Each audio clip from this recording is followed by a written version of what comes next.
Love பண்ற பையன் ஒருத்தன் உங்க அப்பா கிட்ட போய் பொண்ணோட அப்பா கிட்ட போய் மாமா உன் பொண்ண கொடு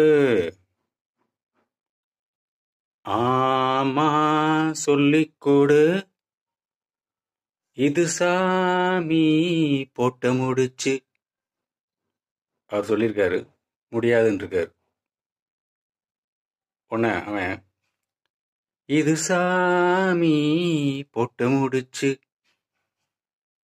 அது தாண்டா மூணு முடிச்சு அப்படின்னு சொல்லி அந்த பொண்ணை கூட்டு போய் கல்யாணம் பண்ணிட்டா மாமனார் சம்மதிக்கல. கல்யாணம் முடிஞ்சு பல மாசம் கழிச்சு ஒரு மார்க்கெட்ல மாமனார் மருமகன் சந்திக்கிறாங்க தற்செயலா. இவன் முகம் வாடி இருக்கு. அப்ப மாமனார் சொல்றாரு, இதுக்கு தான் நான் அப்பவே சொன்னேன். என்ன வசி தலை சுத்துதா?